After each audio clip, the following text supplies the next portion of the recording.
There are currently 9 classes in Daggerheart, and like many TTRPGs, the class that you pick will play a significant factor in how you approach and play the game, the kinds of things that you can do, and what your strengths and weaknesses are. In this video, we are going to provide an overview of each of those 9 classes in the game at level 1 to give you an idea about what you can expect so you can make a more informed decision about your character. This video will also assume some basic knowledge about the game, so if you are completely new to it, I would recommend checking out my overview and combat explained videos first to get started. Also, this is going to be a long one, so grab a drink and get settled. Before we can talk about classes in Daggerheart, there is one thing that we do need to go over first, since every class is based off of them, and that is domains. The text describes domains as the core themes of a class. There are 9 domains in the game to go along with the 9 classes. However, every class is part of 2 domains. What this means is that there is always an overlap between 2 different classes and one of their domains. For example, the Bard is part of the Grace and Codex domains,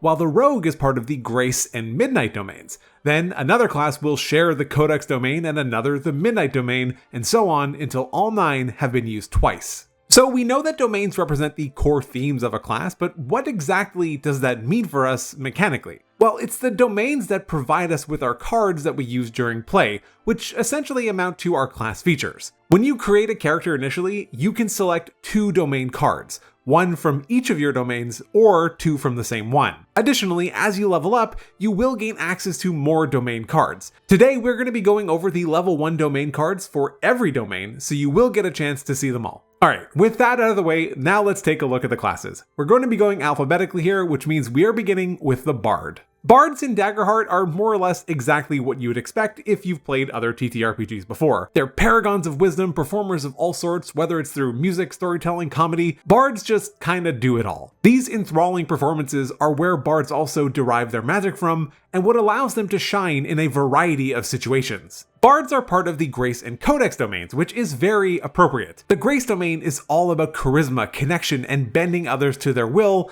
while Codex is all about thoughtful study and attention to detail, which is almost a requirement for a bard to know their history and lore and have a profound understanding and knowledge of the world to be able to influence others around them. The Bard's level 1 Grace domain cards are as follows. Deft Deceiver allows us to spend a hope to gain advantage on a roll to deceive or trick someone into believing a lie that you tell them. This is a card that feels very thematically appropriate for bards, though it is worth noting that, as written at least, it is restricted to tricking or deceiving and not persuading or convincing, so it is somewhat limited in that respect. Now, it is worth bringing up that I will be largely addressing these cards and features as they are written, but one of the main conceits of the game is that you can be flexible and use things in unorthodox ways. But since I can't know what your game master will or won't allow, I'll mostly be following what's written on the cards. Next is Enrapture. This card allows you to essentially force a target to be completely fixated on you. Their vision narrows and they block out all other sounds except for you.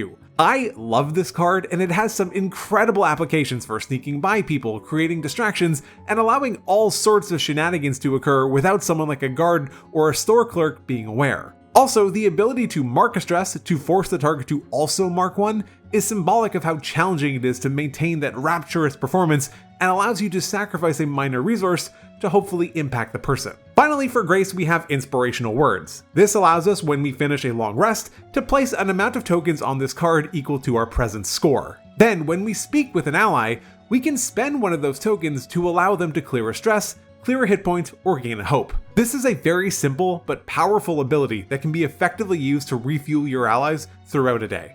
As you can tell, the Grace domain is all about communication and social influence over others. The degree to which this is impactful will heavily depend on your game though, but there is a lot of potential power here in the right circumstances. Next, looking at Codex, we have the Book of Ava.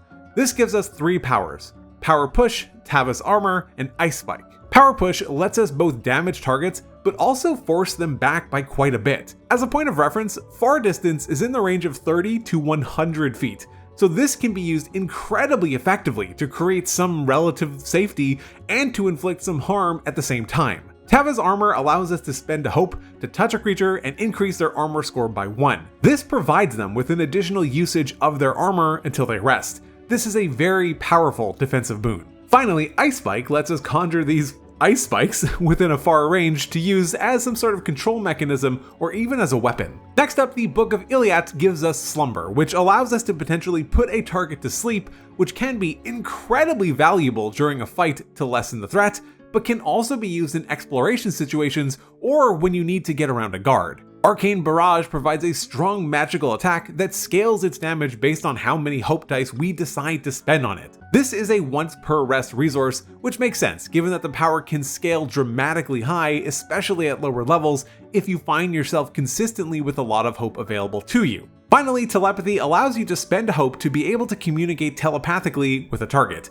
Notably, there's no range restriction on this, so in theory it can just kind of go forever, which makes it incredibly powerful in the right circumstance. And the last codex card we have is the Book of Tifar.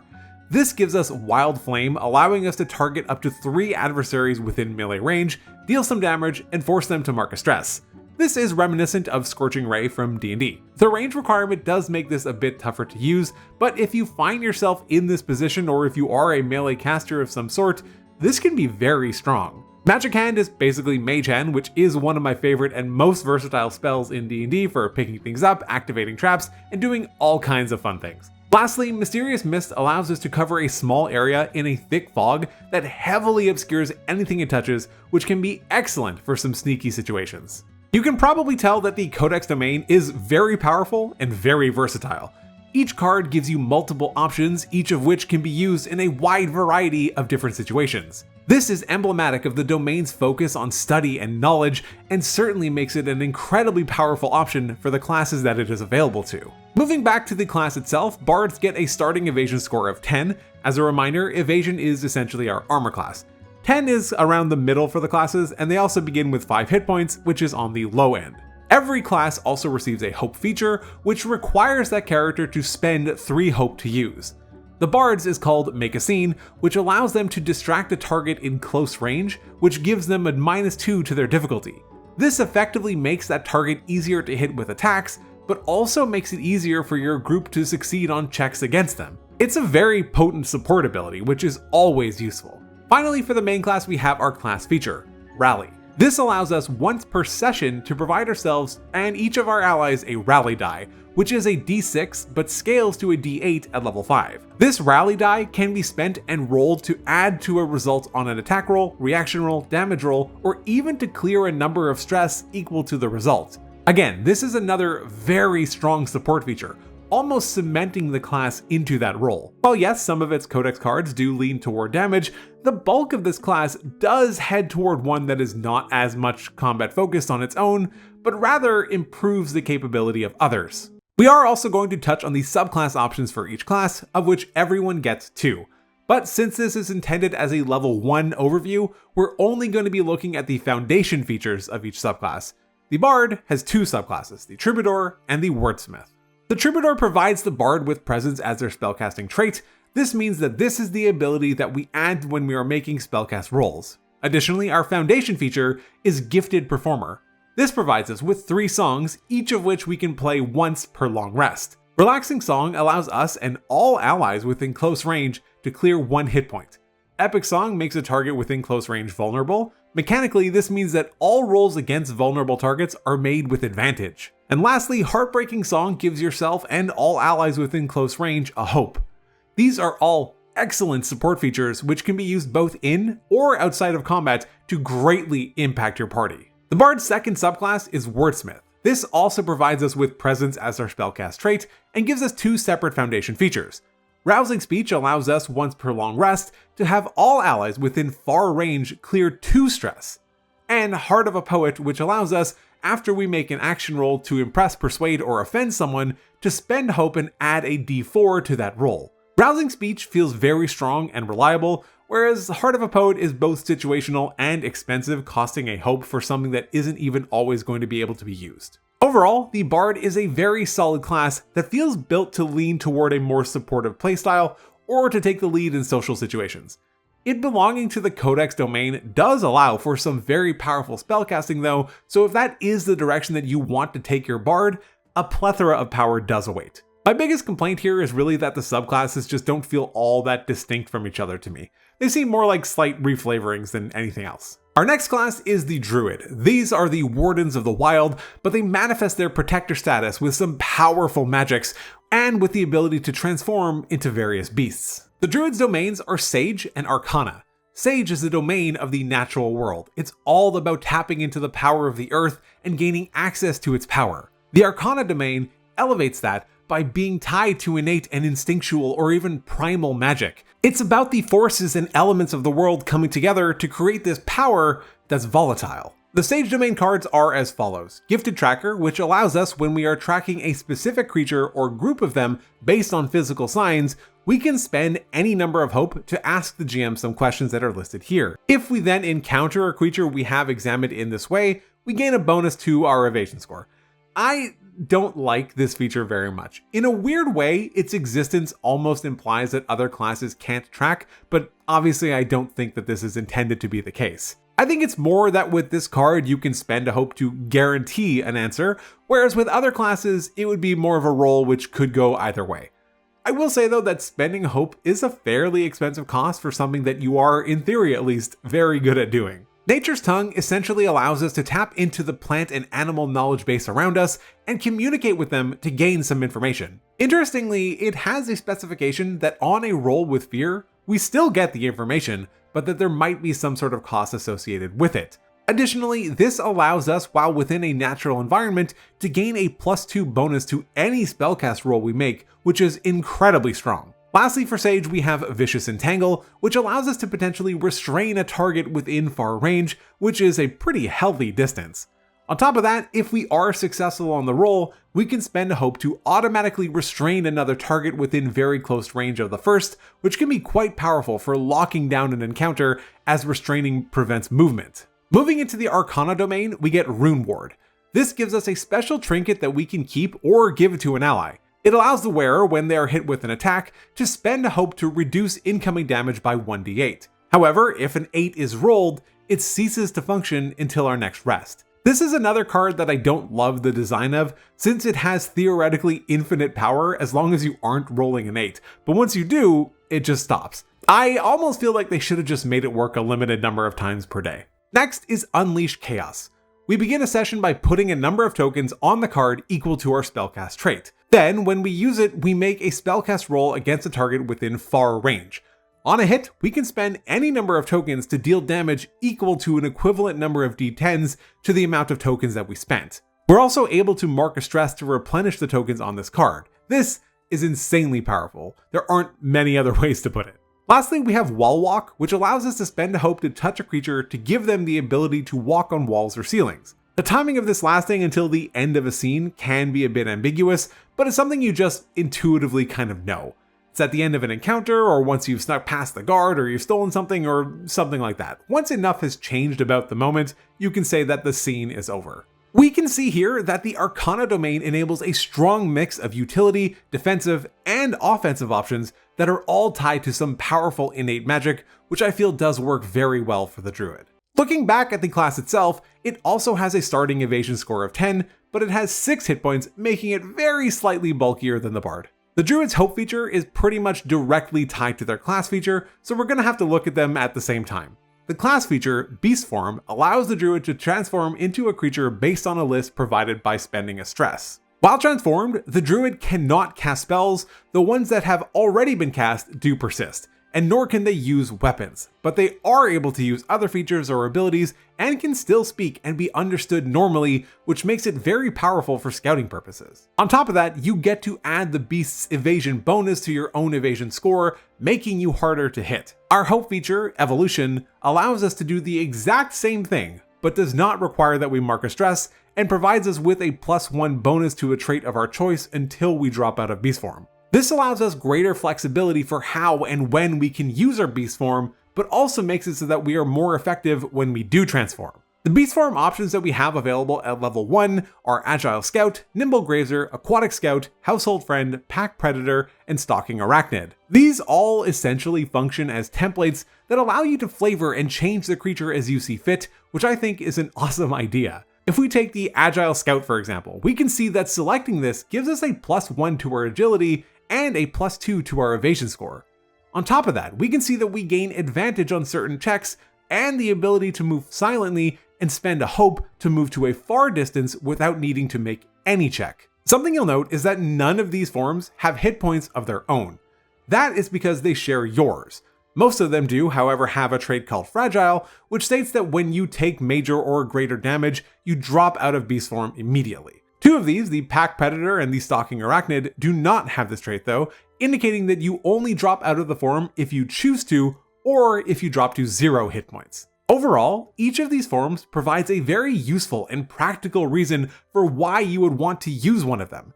There's not one that's just so distinctly superior to all the rest, which is a challenging design target to hit, but it seems like it's mostly been accomplished here. I should also mention that druids do receive a second class feature, Wild Touch, which is very similar to effects that we have in 5th edition like Prestidigitation or Elementalism. It provides them with the ability to do some subtle and harmless things, like making flowers grow quickly or creating a slight gust of wind. Moving on to our subclasses, first up is Warden of the Elements. This also provides us with a spellcast trait, this time it's Instinct. Additionally, our Foundation feature allows us to mark a stress to channel one of the 4 elements: fire, earth, water, or air. The channeling lasts until we take severe damage or complete a rest. Fire makes it so that when an adversary within melee range deals damage to us, we cause them to take 1d10 magic damage. Earth provides a bonus to our damage threshold equal to our proficiency. Water makes it so that when we deal damage to an adversary within melee range, all other adversaries within a close range mark a stress. And air allows us to hover, which gives us advantage on agility checks. While something like the air element does provide a very valuable boon in the right situation, fire and water both feel very situational and difficult to consistently make work unless you were always up close and personal with multiple enemies, which can make it useful in that case. But earth just feels like the clearly superior option here, since damage thresholds are always relevant even outside of combat, and it will apply to any damage that you take regardless of the range of the enemy. In any case, the Warden of the Elements certainly conjures up this idea of being much more of a combat-focused druid that will be channeling their powers to protect. Next up is the Warden of Renewal, which also sets our spellcasting trait to Instinct. We get 2 foundation features here. Firstly, Clarity of Nature, which allows us when we spend a few minutes resting to clear an amount of stress equal to our instinct, so likely 1 or 2, maybe 3. Though this will continue to increase as we level. What's nice here is that we can also use this on our allies, however we can only use the ability once per long rest. This can be a very useful feature to have access to. The total amount available is fairly limited, but being able to free up stress without needing to commit to a full rest can be massive. Secondly, we get Regeneration, which allows us to touch a creature, spend 3 hope, and they can clear 1d4 hit points. 3 hope is expensive.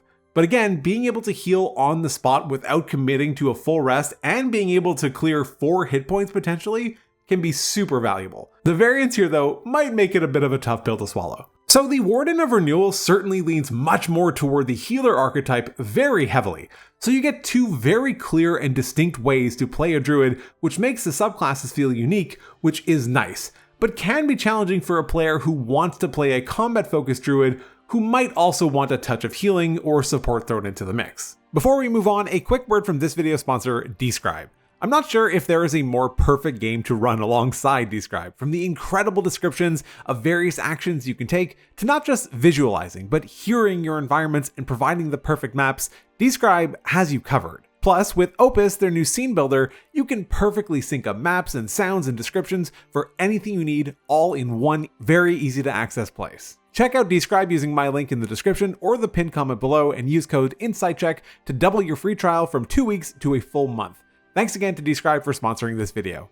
Our next class is the Guardian, which is basically avatars of justice and hope. They function similarly to paladins in other games and will fiercely defend those that they care for.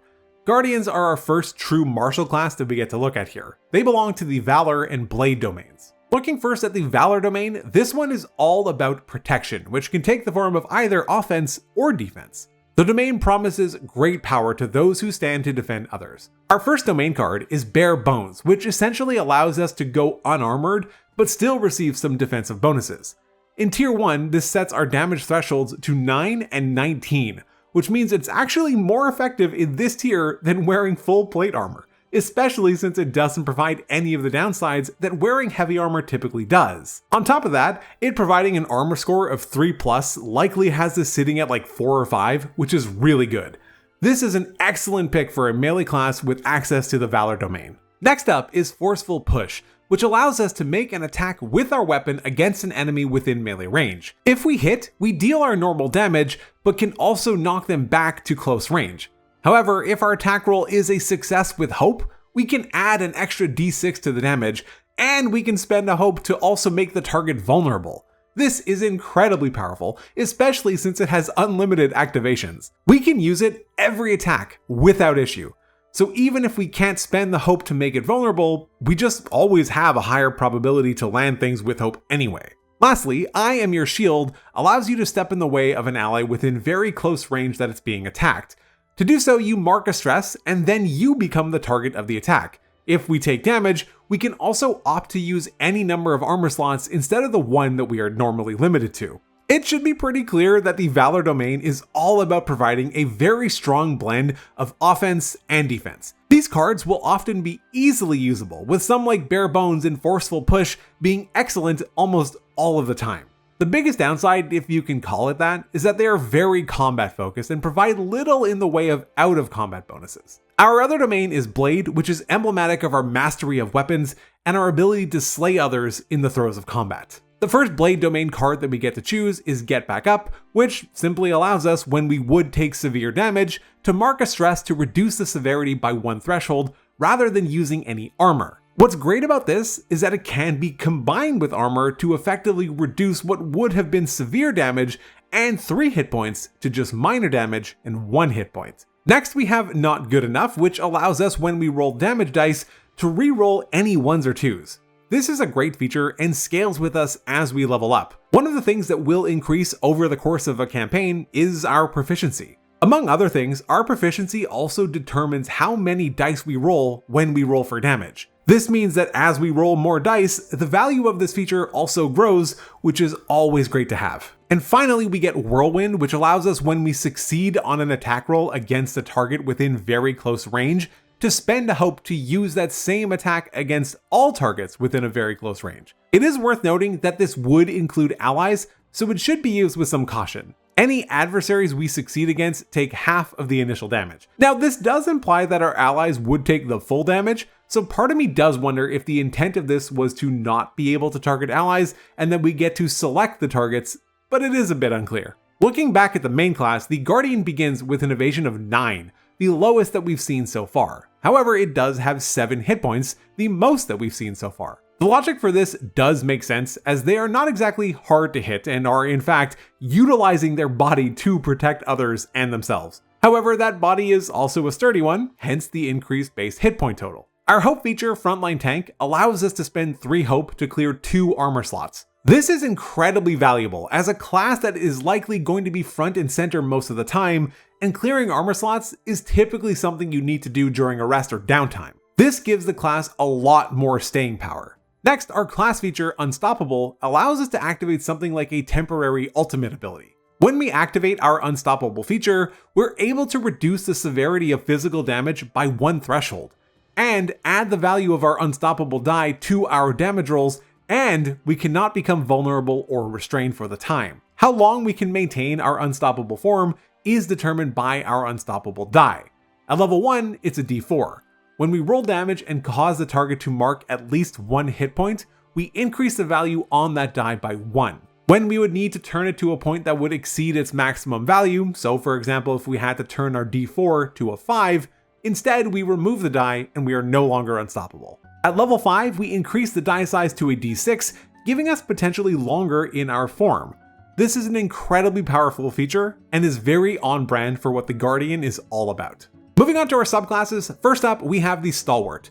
This subclass is all about being a defensively focused combatant. For our foundation features, we get Unwavering, which provides a permanent +1 to our damage thresholds, meaning if we had taken Bare Bones from earlier, those thresholds would now be sitting at 1020, which is insanely high. Additionally, when we would take physical damage, distinctly not magical damage but physical, we can mark a stress to mark an additional armor slot instead of being limited to just 1. These features allow a Stalwart Guardian to stay in the fight and just keep going without feeling like they need to take a break as often. Next up we have the Vengeance subclass, which gives us At Ease, providing us with an additional stress slot available to use, which is convenient because our other foundation feature, Revenge, allows us to mark 2 stress when an adversary within melee range succeeds on an attack roll against us. If we do, we can force them to just mark a hit point. It's important to know that they don't actually need to deal any damage to us, so if we are able to reduce the damage to 0, we can still force them to mark a hit point. Vengeance Guardians are absolutely savage combatants that can use their body both offensively and defensively in a multitude of ways. Moving on to our next class, the Ranger is a deft and highly skilled hunter. They often prefer handling things on their own or with their bestial companion. They've learned to hone their skills in the wild and are proficient in setting traps and ambushes and are always ready for a fight. Their domains are Bone and Sage. Sage we already discussed with the Druid, so we're not going to go over it, but Bone we will discuss. The Bone domain is all about physical control and understanding of the body. Not just your own, but also those of our adversaries. You have intuitive knowledge and understanding of the physicality of yourself and those around you. The first card that we have is Deft Maneuvers. This lets us mark a stress to be able to sprint to within far range without needing to make an agility check. Additionally, if you do that and end your movement within melee range of an enemy and make an attack, you gain a +1 to your attack roll. There's not just great flavor, but also great power in this feature, as it allows us to quickly close a gap and make a more potent attack. Next is I See It Coming. This lets us, when we're attacked by something beyond melee range, to mark a stress to roll a d4 and add it to our evasion for that attack. Again, this speaks so well to the understanding of the movement and the intent of those around you and is an excellent defensive choice. Lastly, we have Untouchable, which provides us with a flat bonus to our evasion equal to half of our agility. As a reminder, in Daggerheart, we always round up unless otherwise specified. So an agility of 3 would yield a +2 to our evasion, which is quite solid. There's an interesting dynamic between Untouchable and I See It Coming, where one gives you a consistent bonus that is likely smaller, but the other provides you with a potential for a greater bonus, but requires non-melee attacks. I lean toward Untouchable, but an argument can easily be made for I See It Coming.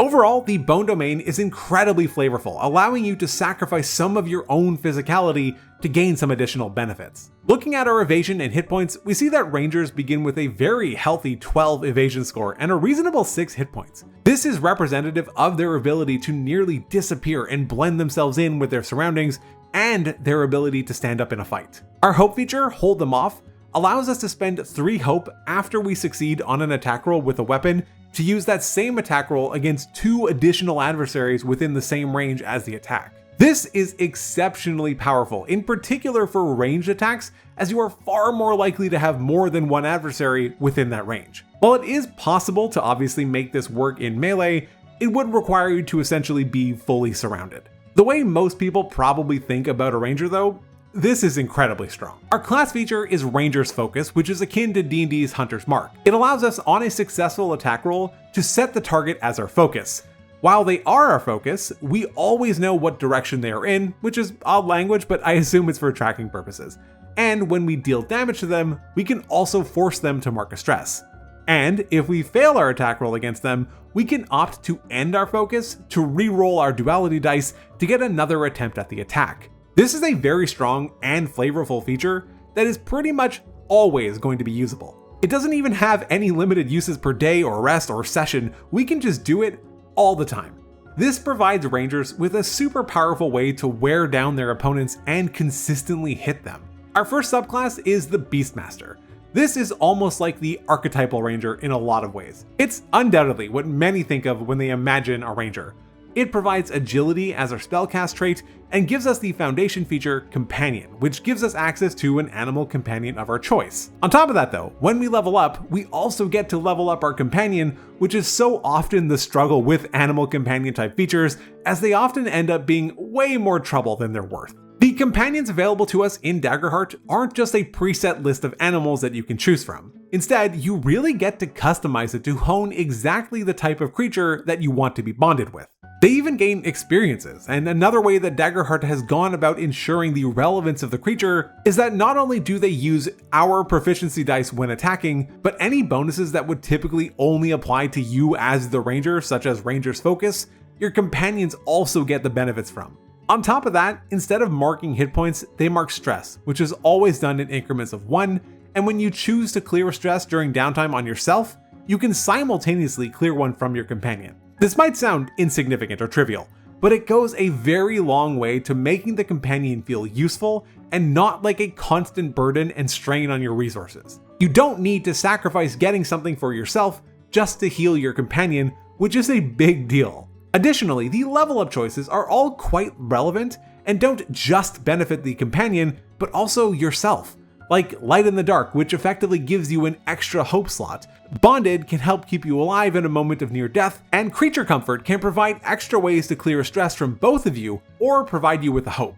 Overall, it's very clear that they've gone out of their way to make a companion feature that feels valuable and not like a burden that does little but slow down the game. Our second Ranger subclass is Wayfinder, which is much more of the Ruthless Hunter archetype. We still gain Agility as our spellcast trait, but we also get Ruthless Predator, which allows us to mark a stress when we make a damage roll. If we do, we gain a +1 to our proficiency. This functionally lets us roll an additional damage die, which is obviously very good. On top of that, when we deal severe damage to a target, which becomes more likely given that we have increased our proficiency, we can cause that target to also mark a stress. And on top of that, we also get Path Forward, which is more of a flavor feature, but it certainly has its uses. It allows us when we are traveling somewhere that we've been before, or even just carrying an object that has been to that place, we just know the shortest and most direct path. The Ranger allows for two very distinct styles of play that both feel very thematic and like they are very viable for their own reasons. I think a lot of people are going to be quite happy with this interpretation of such an iconic fantasy class. Our next class is everyone's favorite edgelord, the Rogue. Rogues are masters of thievery, trickery, and manipulation, known for stabbing people in the back both literally and figuratively. Rogues have a lot more going on than first meets the eye, if you can even spot them. Rogues belong to both the Midnight and Grace domains. We covered the Grace domain when we discussed the Bard, and it's pretty easy to see how the Rogue can match something like Death Deceiver or Enrapture, but I will say that Inspirational Words doesn't strike me as particularly roguey. Midnight, on the other hand, is peak rogue. First up is Pick and Pull, which gives us advantage on rolls to pick non-magical locks, disarm non-magical tracks, or steal items from a target. Notably, this does not require you to spend anything to do it. It's strictly a passive, which just adds to its value. Next is Rain of Blades, which is a very powerful attacking spell because yes, rogues are magical in Daggerheart. Rain of Blades requires you to spend a hope to use it. However, in return, you get to make an attack roll against all targets within very close range. Targets that are hit take a d8 +2 using your proficiency. Additionally, if they are vulnerable, they take an extra 1d8 damage. It's worth pointing out that Rain of Blades does hit all targets again within a very close range, so this would include allies, so you should keep that in mind before using it. Our final Midnight Domain card is Uncanny Disguise, which lets us, when we have a few minutes, to mark a stress to don the facade of any humanoid that we can clearly picture in our mind. While disguised in this way, we get advantage on presence rolls to avoid scrutiny. To use the spell, we place a number of tokens on the card equal to our spellcasting trait. When we take an action while in disguise, we spend a token, and when the action resolves, our disguise drops. A few things to discuss here are the convenience of it only taking a few minutes, which is a really nice quality of life feature, as in comparison to some other games, it can take an hour or even more sometimes. However, the disguise is very fragile in a sense. It's more designed to let you sneak through something and not to be used in combat, for example, to trick an enemy into thinking that you're their leader or something. Looking back at the main class, we have a very solid base evasion of 12 and 6 hit points, matching that of the Ranger. Our Hope feature allows us to spend 3 Hope to gain a +2 to our evasion, which lasts until the next attack roll against us. Otherwise, it stays until we complete a rest. This is very strong, especially since the effect stacks with other things that increase our evasion, like even wearing Gambeson armor. Our class feature, Cloaked, interacts with the Hidden condition, which essentially just occurs when we are out of line of sight of any enemies. As a rogue though, when the Hidden condition would normally apply, instead we become Cloaked. This allows us, as long as we are stationary, if a creature walks into an area where they would normally see us, we remain unseen. However, after we make an attack or end our movement within line of sight, the condition ends. On top of that though, we also get another feature, Sneak Attack. This allows us, while cloaked or while another ally was within melee range of our target, to get a bonus to our damage roll equal to the number of d6s equal to our tier of play. There's a lot of great synergy going on here, but this is also just a very strong attack that again has no limited amount of uses per day. It just requires the correct conditions to be met. Next up we have our subclasses, the first of which is the Nightwalker. This makes Finesse our spellcast trait, but also gives us the foundation feature Shadow Stepper. This is a very useful mobility feature which allows us, when we step into an area of darkness or a shadow created by an object or creature, to mark a stress to disappear from our current location and reappear inside another shadow within far range. When we reappear, we are automatically cloaked. Not only is this incredible for mobility as I mentioned, but it can also be used to great effect offensively since they included the section about the shadow created by another creature. Depending on how liberally your GM runs this, you can step behind one of your allies into their shadow and reappear immediately behind an enemy and not just attack, but get the benefits of sneak attack, which is awesome. The Nightwalker is very much the archetypal assassin style rogue, sneaky, deadly, and adept within the shadows. The Syndicate Rogue, on the other hand, is much more about establishing some very useful and perhaps questionable contacts.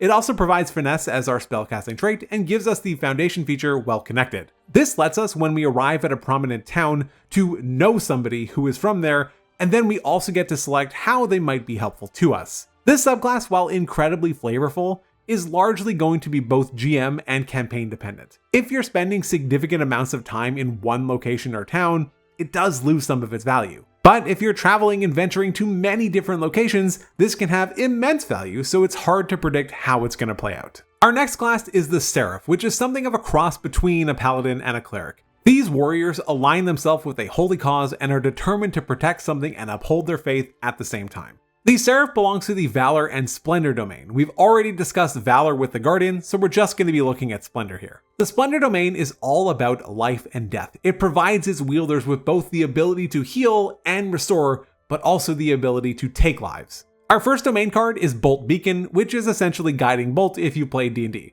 If we hit, we must spend a hope to send a bolt of light toward them, dealing a d8 plus 2 magic damage using our proficiency. Additionally, the target becomes vulnerable and glows brightly. It is a strong ability, however, definitely on the expensive side given that its damage is not particularly high and requires both a successful attack roll and the spending of a hope.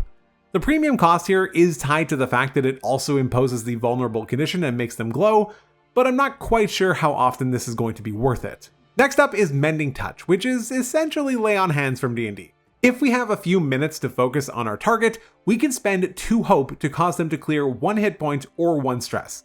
Alternatively, once per long rest, if we spend that time learning something new about our target, they can clear 2 hit points or 2 stress instead. There's things that I like about this and things that I don't.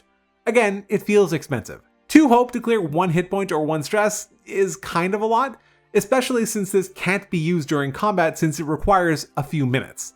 On the other hand, I love that they have embedded some mechanical benefits to a role-playing moment to learn about an ally. I think that's really fun and feels very Daggerheart to me. And finally, we have Reassurance, which is kind of like guidance if we're continuing the D&D trend. This allows us, once per rest, after an ally attempts an action roll but before anything has been resolved, to allow them to re-roll their dice.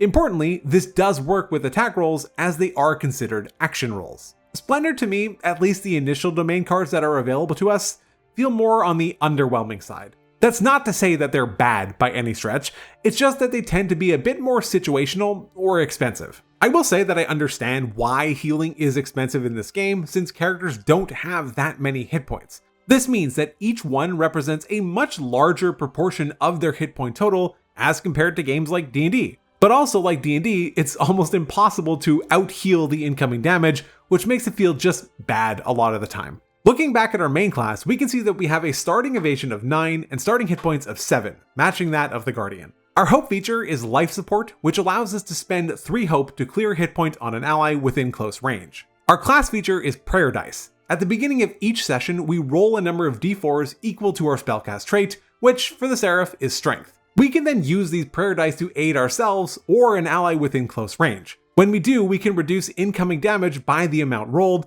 add the result to an action roll after it was made, or gain a hope equal to the result. What I really like about this feature is that because you get to roll them ahead of time and see the results, you get to pick which value would be the best to use depending on your needs at the time. Maybe you rolled a 1, which might feel bad, but that's all you needed to drop damage down to a lower tier. So then it's totally fine, and you don't necessarily feel like you quote-unquote wasted a 4 when you only needed a 1. What's nice about this is that it also does combo well with Mending Touch, since you can fairly easily recover hope based on what you roll to be able to provide more healing as needed. Moving on to our subclasses, first up is Divine Wielder. These are warriors who get to dominate the battlefield with a divine weapon. It sets our spellcast trait to Strength, which, as an aside, I really like that Daggerheart allows spellcasting abilities to be things that are other than the typical mental attributes.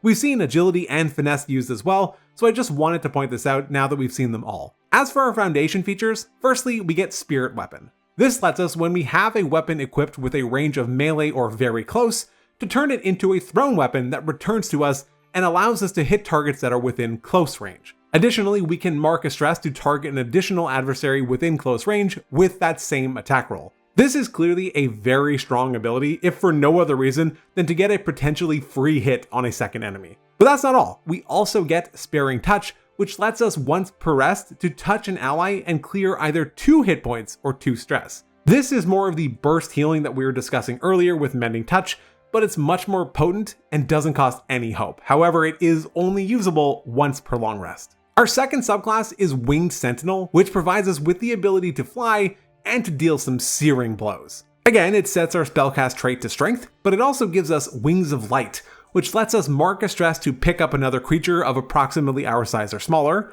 or spend a hope to deal an extra 1d8 damage on a successful attack. Our next class is the Sorcerer. These are practitioners of innate magic. They did not study or bargain for their abilities, they were simply born with it and have practiced and honed their craft over their lives. Sorcerers belong to the Arcana and Midnight domains, both of which we discussed with the Druid and the Rogue. Their starting evasion is 10 and hit points are 6. Their hope feature is Volatile Magic, which allows them to spend 3 hope to reroll any number of damage dice on an attack that deals magic damage. It's worth noting that this does not restrict itself to spells, but also to weapons or other things that might deal magic damage as well, so it does make it quite flexible. Moving on to our class features, we actually get 3 with varying degrees of applicability. First up is Arcane Sense, which allows us to sense the presence of magical people or objects within close range.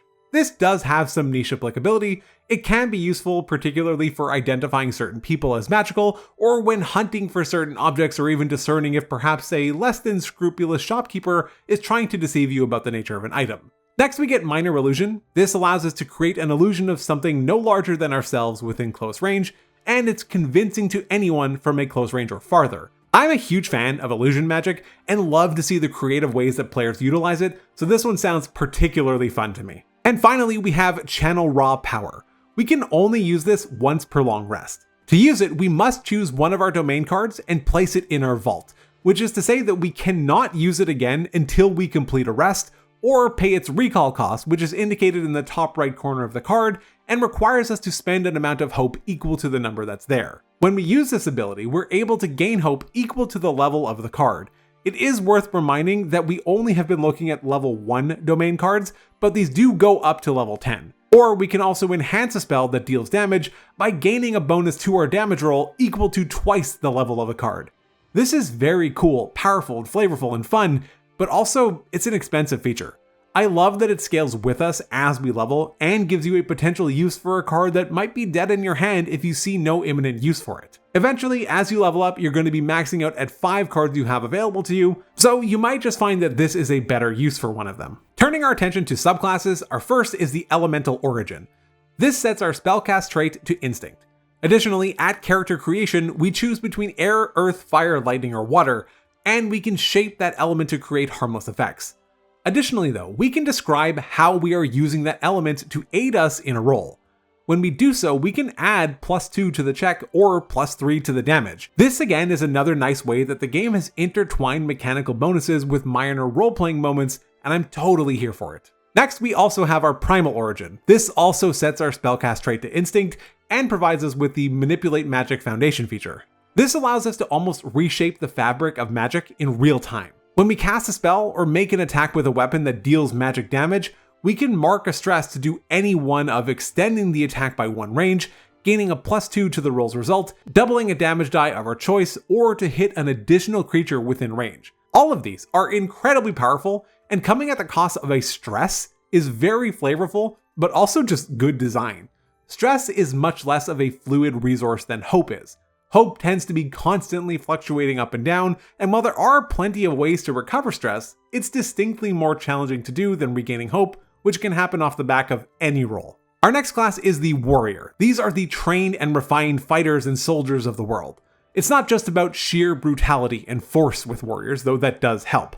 For them, it's as much about tactics as it is about strength. You can closely relate this class to the fighter from D&D. The warrior's domains are blade and bone, both of which we discussed with the Guardian and the Ranger. Our starting evasion score is 11, which is notably higher than the Guardian's 9. This is representative of the warrior's focus on agility and movement rather than just tanking a hit. Their hit points are only 6, which does tie them with druids and sorcerers among a few others, which admittedly does feel a bit odd. The warrior's hope feature, No Mercy, is quite simply incredible. A one-time investment of 3 hope that gives you a flat +1 to all attack rolls you make for the rest of the day is just remarkable. Like, it's not for the remainder of a scene or until the next successful attack. 3 hope for a full day of +1 is monstrous. It also combos quite nicely with the Bone Domain card Deft Maneuvers that makes that charging hit even more likely to land. Moving on to the class features, there's even more power here. Firstly, warriors get Attack of Opportunity. This makes it so that even if an adversary within melee range attempts to leave that range, we get to make an action roll against their difficulty using a trait of our choice. And on a success, we can choose any one of the following, or 2 if we critically succeed. We can prevent them from moving, we can just deal damage equal to our weapon's damage, or we can move with them. These are all very good and speak to the class's understanding of and fortitude on the battlefield. On top of that, warriors also get combat training, which allows us, whenever we deal damage, to add our level to the damage, so we just get a consistent boost that applies all the time.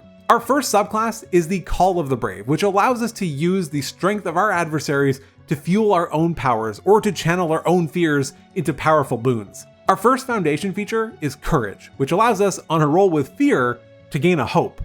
To be clear, the GM does still gain a fear, but we also gain a hope.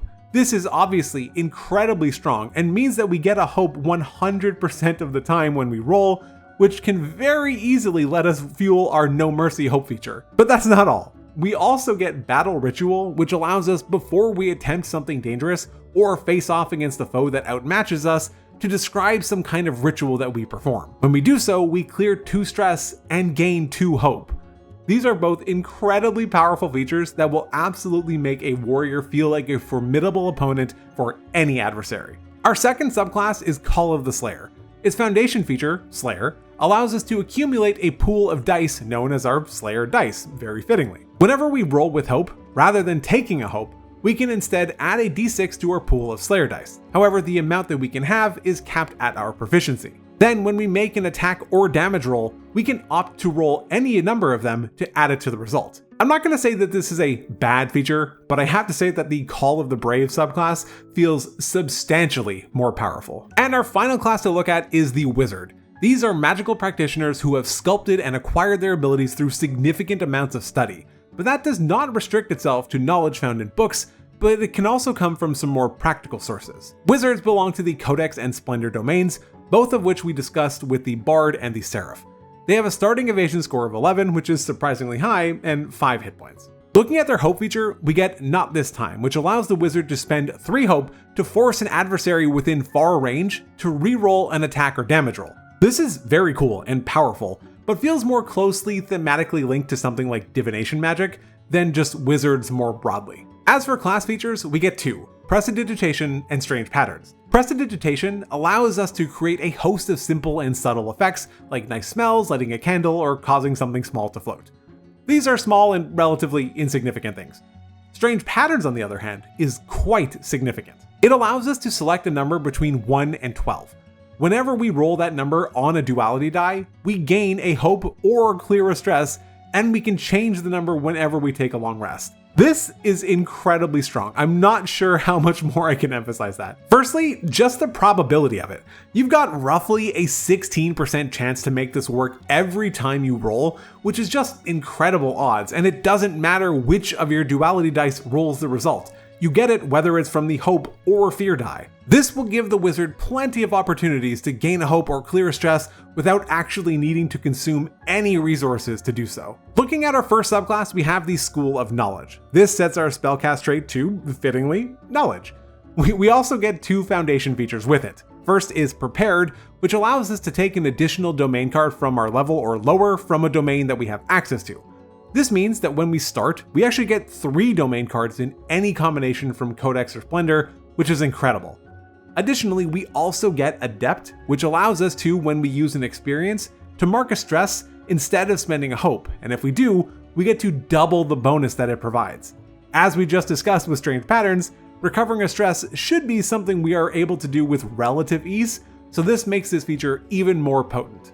Our second subclass is the School of War. This also sets our spellcast trait to Knowledge and also gives us 2 foundation features. Battle Mage simply provides us with an extra hit point, and then there's Face Your Fear, which allows us, when we succeed with fear on an attack roll, to deal an extra 1d10 magic damage. This is admittedly very flavorful, but it's far less consistent and difficult to make work since it's not something that we can actually control for. So that was an overview of every class and subclass in Daggerheart as a level 1 character. I know that there was a lot, so I do hope that you enjoyed it. I plan to do a ton more Daggerheart coverage in the future, so do let me know if there's anything in particular that you'd like to see, and I'll do my best to cover as much as I can.